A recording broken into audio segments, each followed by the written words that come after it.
All right, grasshoppers, another lucky day here. This is actually the first time Jackie and I have spoken to each other. This is Jackie Long, Hello. Dr. Jackie Long. How are you? Good. Great story. So Ron Grescher and I flew to Raleigh for Game 5 of the Carolina series with the Rangers. And on the bus ride back from the game to the airport, I sat beside this young gentleman from the Rangers, worked with the Rangers. And we got talking about leadership and life and everything in general. Had a lot in common. He's a very deep thinker. And then he obviously was bragging about his lovely wife here, Jackie Long. So that's how we got connected. I told him that I'd like to do a lot of very different things on the show where we talk about mental health and everything. And Jackie, so again, great to meet you. Well, thanks for having having you on board. So you specialize in, well, you know what? I'll just ask you, what do you specialize in? So I'm actually a hypnotherapist. I work a lot with people with anxiety, depression, fears, phobias, things like that, just different problems or different goals that they might have in their life, performance, focus, attention, all sorts of things. And I used to work with kids as a school psychologist, behavior therapist. So I did that for about 10 years before transitioning into this space. So hypnosis. So right off the bat, you know, people go, oh, come on, really? Is that really? Right? Yeah. So how did you get into that? Was that something, like you said, you're working with kids first and you said, now you're going to make a change. And then you got into the whole hypnosis? Yeah. So, I did the whole kind of traditional therapy and counseling and behavior therapy with kids and adults for a long time. And it totally has its place. It's useful. But I noticed we'd work on the same things kind of over and over and make, a little bit of progress, a little bit of progress. But I was always interested in other modalities that seemed more effective or worked faster or had longer lasting effects. And that's really how I got curious and interested in the hypnotherapy piece. Went back to school, trained in it, and I just saw how effective it was. And I've been using it with clients for the past couple of years, and it's been really exciting. So do you mind? Okay, so I'm gonna play the skeptic here a little bit. So yeah, everybody.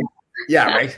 Okay, I'm glad you understand that. So I guess I've learned a lot. Like it's terrible to say it this way. I know the pandemic has been terrible, but I've learned a lot during the pandemic. It's been great. I've learned to learn. I even look back in my life. My father, growing up on the farm, he's passed away now, but he was a water witch, a water diviner, where you hold the stick or the rods and the. Oh, wow! Yeah. Okay. So I'm that old school, farm boy hockey player. Yeah. I don't believe in stuff. I don't believe in hypnosis. So then I think back. I said, well, I know for a fact I watched my father do it. He was a water witch. So if I believe that, then why can't I do everything? So, all right. So when you first heard about hypnosis, what was your initial thought? Like, it was like a lot of other people thinking, come on, really? Is that? Yeah, I thought it was really interesting because I was looking at it on the therapeutic side. But when I saw the stage stuff, I was like, I don't know. I also was skeptical. I'm like, that's weird. I don't know about that.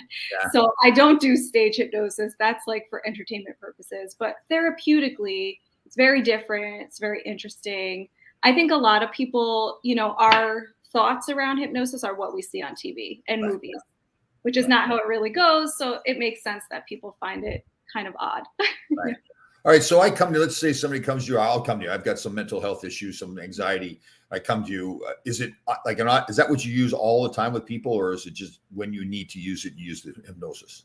I only use hypnotherapy. I do hypnotherapy and coaching with people currently. That's all I use with them. It depends on the person, depends on the issue, but usually can be resolved within around, I'd say 6 to 12 sessions. 6 is usually that tipping point for people, depending on what they're working on. So it's you and the other person in your office, and you take them into a hypnotic state, and then are they still communicating with you during that time? Oh. Yeah, so many sessions will communicate back and forth even while they're in hypnosis. Some sessions, it's more like they're going to relax and I'm just going to talk to them. It depends on what we're doing that day. So if I went and did this with you, would I remember what I talked to you about? Yes. So you do remember, you're not asleep, you're aware. You're just kind of relaxing that your critical thinking mind, the mind that's, running, thinking, making all the lists, all the to-dos, and you're just going to a deeper level of your brainwave state. Wow. And is it fair to say you kind of loosen up where you're able to talk? Maybe like I'm a guy, right? So I feel like I want to talk about my feelings that much. So now if I'm getting in the hypnotic state, I'm willing to talk more. Most likely. I mean, it's really up to your, I say I'm just a guide and you have all the resources within you. So basically what happens, you go into this state and whatever wants to come out that day, wants to be seen, wants to be heard, wants to be healed, will come up if you're willing to go there, right? Nothing's going to come out that you don't want to come out. So it's Okay. still, still up to you, but in that state, definitely different emotions come up a lot easier for people. So do things come out would things come out of my mouth that maybe I didn't even know were there, issues I had that wasn't aware of?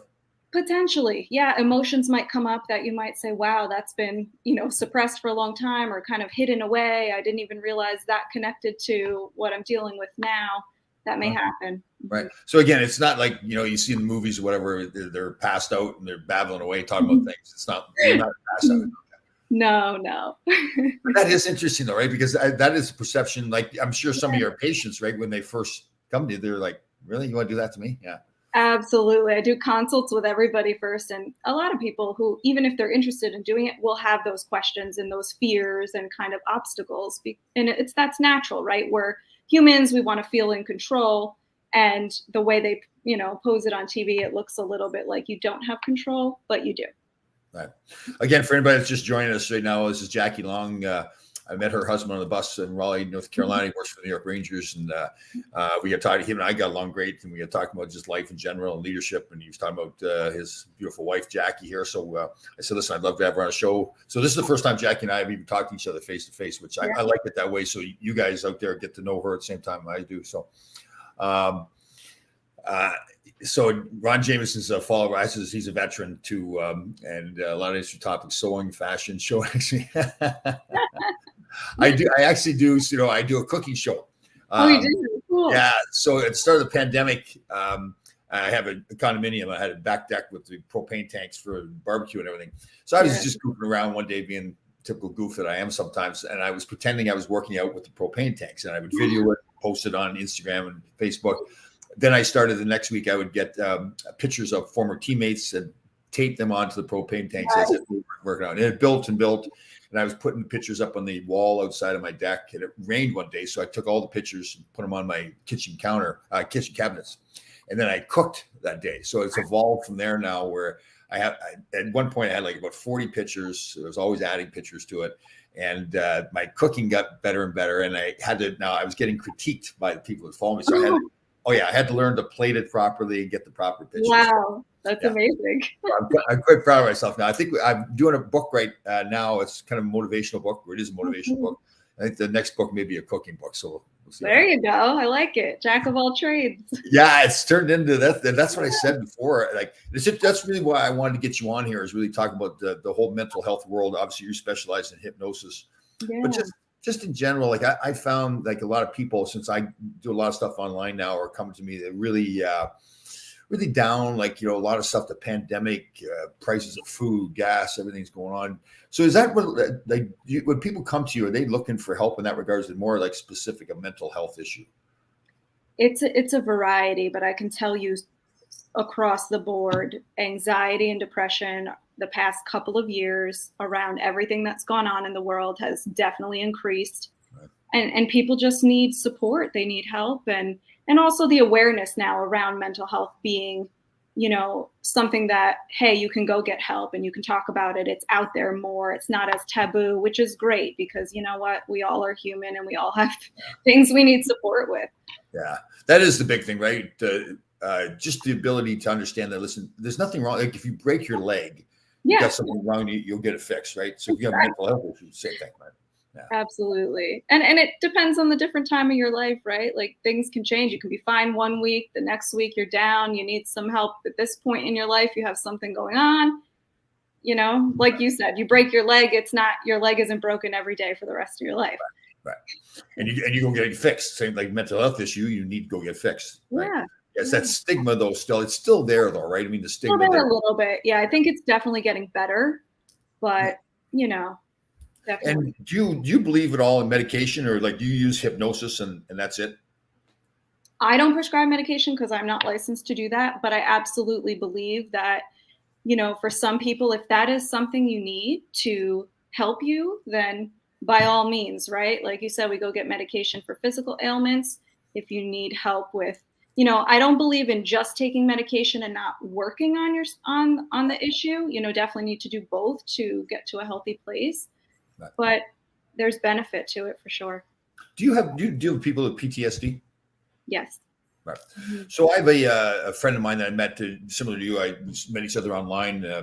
Jillian Brown. She was really popular. She's a cute girl, and she had suffered from PTSD. She was in an abusive relationship, and she now works at a camp where they really believe in. I hope I say this properly. Moving. It's really moving. That the PTSD kind of shuts you down, stops you. The idea is you just need to keep moving, right? So, yeah. Here's Ron speaking again. Ron's been through a lot. I would care for what I say about his situation, but a ton of respect for him again. Do you believe in therapy pets? Oh, totally. If you're a person and that feels comforting to you, animals can be huge. I know I've seen it with kids, with vets, that it can be just super helpful. Right. Absolutely. So it sounds like, Jackie, don't I want to put words in your mouth, that you specialize in hypnosis, but you seem to be willing to understand there's other ways to treat things, right? Oh, totally. There's a variety of ways, and we're all different, right? So you have to find the thing that works for you, or the combination of therapies that are best for you. There's no, one size fits all. And so it is then that if whatever you find that works for you, there is an end to the treatment, right? It doesn't continue forever, right?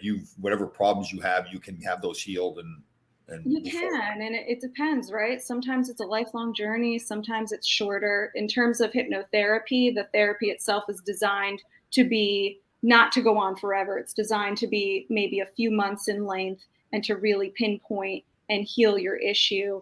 But sometimes, if someone's in talk therapy, that can go on for a very long time. And listen, healing happens at different paces. So there's no right or wrong. Right.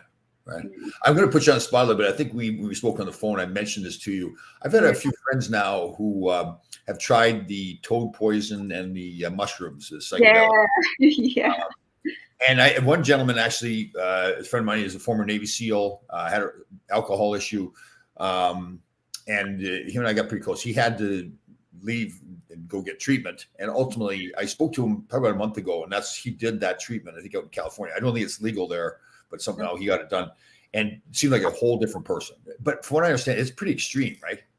So I personally don't know a ton about it, but what I've heard from other people trying it is that this can be very helpful for people. I just was talking to somebody the other day, and he flies all the way to Seattle to do the microdosing of the mushrooms for back pain, has had many back surgeries, and because it's legal there. So he goes there, does the treatments, and he said, he's not taking medications. He's upright, he's walking. He basically was supposed to be crippled, and he is able to do his job, work every day. So clearly there's, plant medicine is definitely becoming more popular. And I think there's can be a lot of benefit to that. Right. Just in general, I know, again, I put you in a tough spot with all this stuff, but I'm so about using nature, right? I was not a believer. I love that. Yeah. Even cannabis products, I think, marijuana, right? We had a stigma there for a long time, but if you go back in time, cannabis products were used for everything, for healing a lot of different things. Oh, yeah. Plants were medicine way back when, ancient times. And I think that's starting to come back. People want different options. People want things that work without terrible side effects. Right. And, if it's done safely and people know what they're doing, it can be beneficial. Definitely. That's the key, right? It's using this, because, I don't want to get on the soapbox here too much, but, you watch TV at night, there's so many, all the advertisements are all for every commercial. Everything is the pharmaceuticals. It's crazy. I think it was a classroom of kids did a parody on all the at the end of the commercial. It's always but you could die, your hair could fall out your eyeball, right? And it was hilarious the way they did it, right? Because that's half the commercial most of the time. Half the commercial, and the side effects are usually the same thing that you're trying to treat. So is that true? I almost get, this is terrible. I almost get the impression that they're creating a disease to sell their medication. Almost, it seems like, I don't know. But and again, I know you're the same way. We want to be careful if somebody's out there and the doctor's prescribing medicine to them. We don't want you to stop taking it. But Absolutely. I think a lot of more people, again, I know you do, Jackie, are believing there's other ways to treat you. Like even with diabetes and cholesterol, like I've learned like foods like sea moss and all these different things. I'm big on ginger and turmeric and all the natural foods.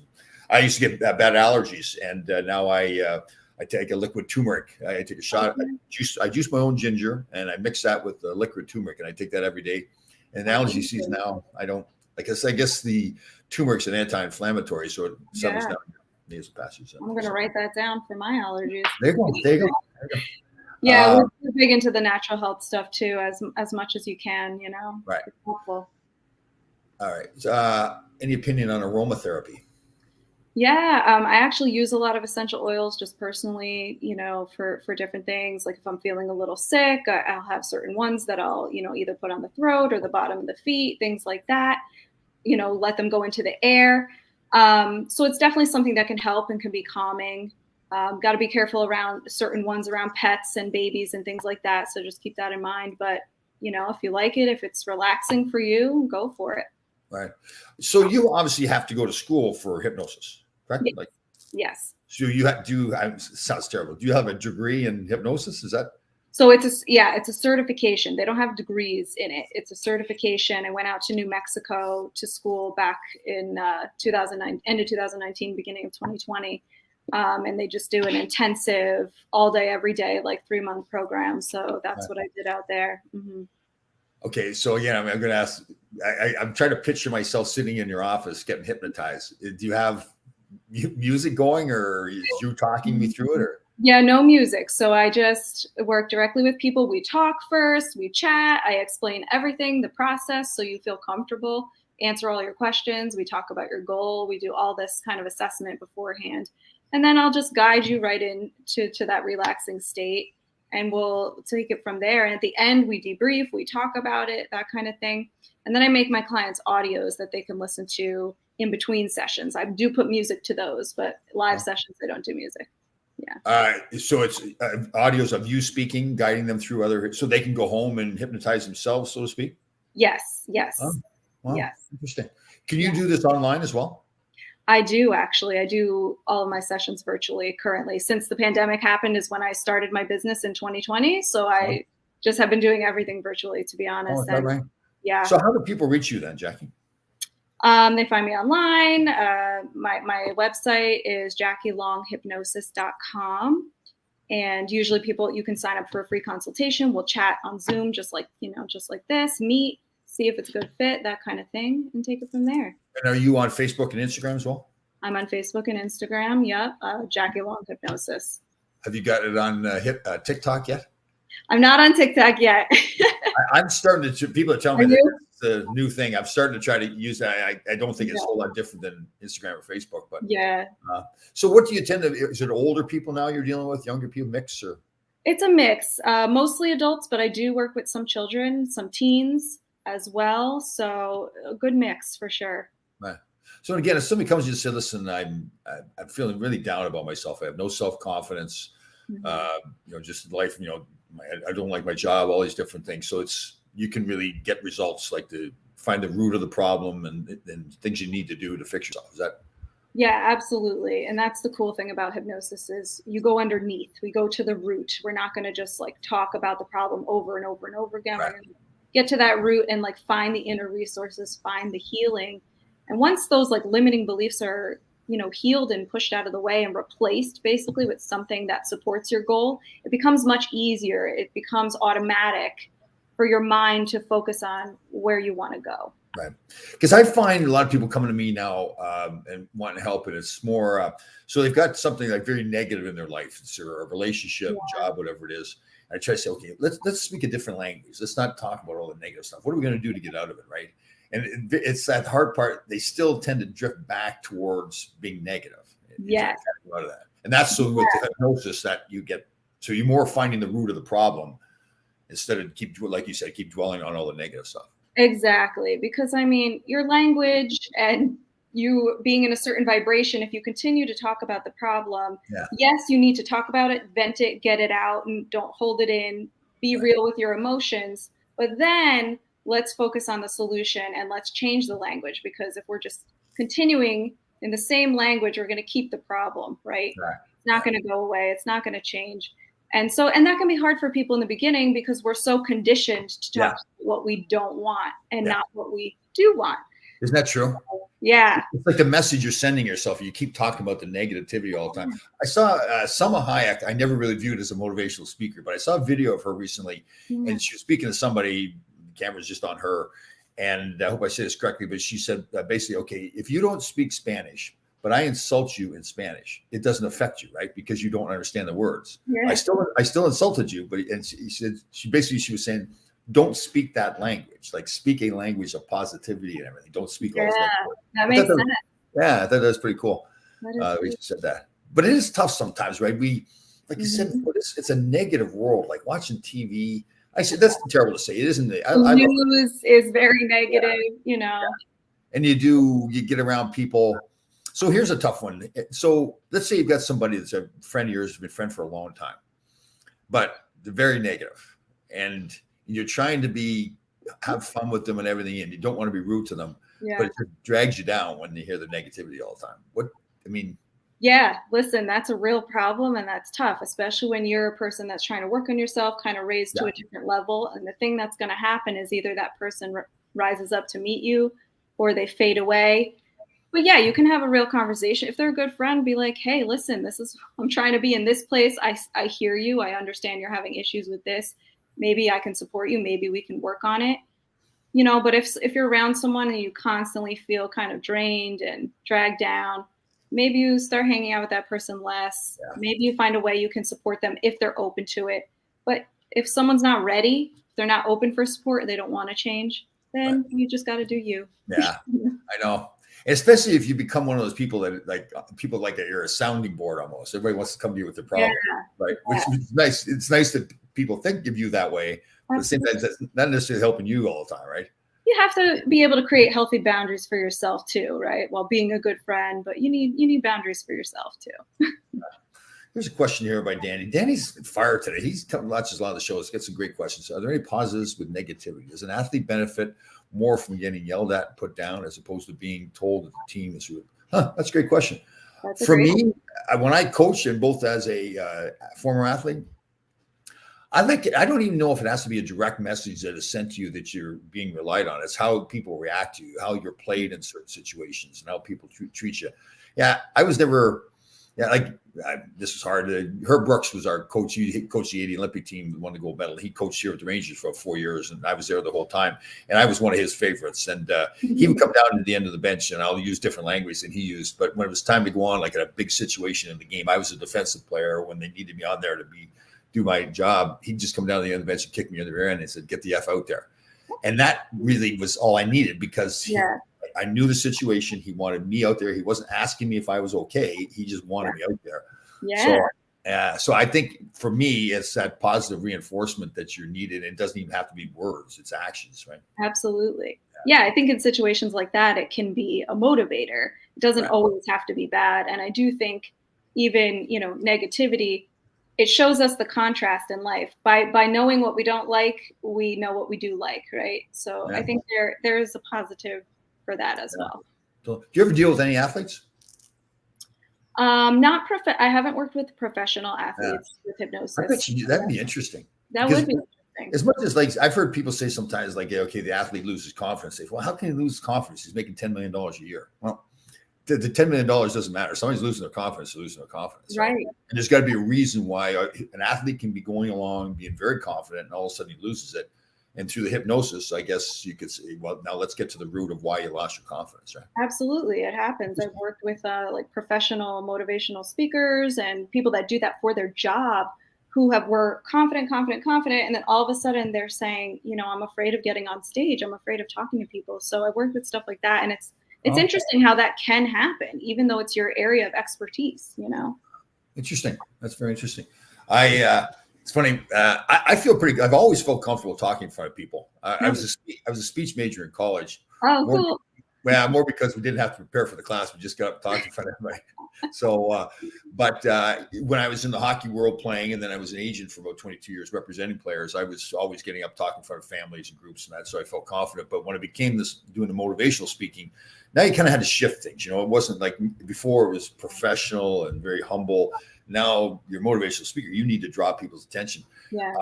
So I've gotten pretty good at that. The toughest group to talk to, though, is teenage boys, I think, like high school boys. Yeah. Right? Because you know, when you're speaking, you're looking for a reaction. If you're saying something funny, are people laughing? If you're saying something that's profound, you know, they look on their face and everything. Teenage boys, they're stone faced. They don't want their peers seeing them, you know, getting too excited. So it is. I find myself when I go talk to. I just spoke to a couple months ago a high school football team. And I know I found myself really getting myself psyched up because I knew what I was getting myself into more than most of them. I'm relaxed. I get up and talk. This one I was like, okay, I got to be on fire today. So it was good. That's good. That's really cool, though. I feel like they would respond best to. They usually respond very well to like male athletes, better than somebody else, right? Very true. Yeah.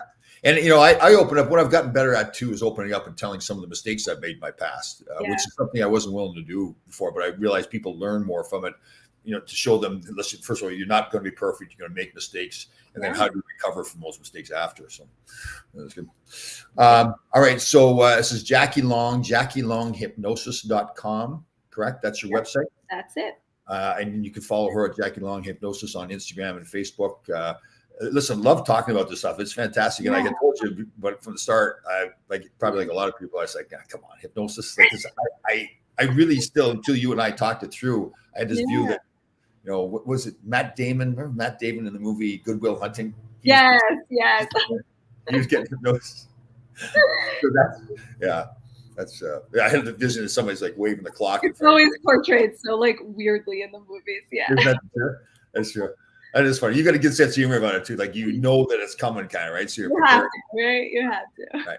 So when you first started, like, I know I touched on this before, when you first started doing it yourself, was there had to be a little bit of doubt in the back of your mind, like, okay, what am I getting myself into? Or once you got into it, you were all the way into it? Once I was like learning, and saw, like, because we did with our classmates, our teachers would practice on us and we'd see the results and work on real issues. When I saw it in front of my own eyes, I was like, okay, it has to work for me to, you know, believe in it and then want to do it with other people. And so it was like, okay, I can get on board. So is it the words you're saying or how you're saying it that puts them in that state? All of that. It's how it's said, the words, the sequencing. Yeah, there's a lot that goes into it. Interesting. Danny, okay, good question here. How much does crowd turning on an athlete affect a player? Is the margin wide the feelings of an athlete? What do you think? You fire away there. Me? Yeah. So I'm a big believer in energy and how that affects you. So, and I believe like an athlete can tune that out and do things to preserve their energy and stay in the zone. But I also know, you know, even if you're a speaker on stage and everyone's thinking something negative towards you, your muscles like physically become weak. And if someone's thinking something really positive, your muscles physically become stronger. So I do think other people's energy affects you to a certain extent, but then there's also things you can do to control how your energy feels. So I imagine it's the same if you're, let's say, on the ice and everyone's booing you or everyone's cheering you. And totally. Especially when it's your home building. When it's the road building booing you, you kind of like it. When you're at home, like Madison Square Garden is a fantastic place to play, and Ranger fans are amazing. Yes. But the energy, their energy from the stands, probably more than any other place, is emanated onto the ice, right? So they love the team. They want the team to do well. If the team isn't doing well or a player makes a bad play, the fans aren't really hating, but their energy, that negative energy or whatever. Yeah, it's funny because I remember as a young player, and I see it now with young players coming in, sometimes they just get the attitude, I just don't want to do anything because I don't want the fans mad at me, right? Wow, that's the exact opposite. The fans really want you. Hey, listen, we'll live and die by you. If you're giving all your effort, we'll be there for you. I saw that with Igor Shesterkin, the young goaltender in I think it was the Carolina series. He let in a bad goal, and he'd been playing so well, the crowd loved him, and they started chanting his name right away, right after the bad goal. Instead of that negative energy, he got the positive. They wanted to pump him up. Yeah, that's great. Pretty cool. Yeah, that's very cool. You know, I was I was on that TV show Survivor, and I heard that's so cool. Yeah, it was fun. So preparing for that, I had a trainer, a good friend of mine. He had me memorize poems. Really? So I would be able to recite the poem verbatim. And then he would do something to me to elevate my heart rate. Sometimes it was riding a bike. Sometimes it was aggravating me. And then I would try to recite the poem again, and I couldn't recite the poem fully. Yeah. It was interesting. Yeah. Isn't that cool? I was just interested, first of all, that how it affected my mind like that. And then what do I do about it to correct it? Right. And he had for me, it was like that deep breathing. Just stop, take deep breaths in. So that's important. So, yeah. Wow. All right. So here's this is a good sign. And this is what I like too. I like to have shows like you on. You've been fantastic to educate people about things like this. When is this young lady? Well, we're going to try to do this. Well, we will. We'll make this a weekly show. We'll be on so every Tuesday at 1:00. Yeah. And we're going to try to touch on a whole different bunch of subjects. It's all about mental health. And again, if you guys have questions and you want them answered, you can send them in the time of the show or beforehand. We can get them done. So great having you on, Jackie. You've been fantastic, very knowledgeable. And thank you. Thanks for having me. It's been great chatting with you. All right. So we will see everybody again. We're going to do this every week now, 1:00 on Tuesday. So get your questions ready. Jackie, you have a great week. You too. Thanks, Tom. Bye, everybody. Bye.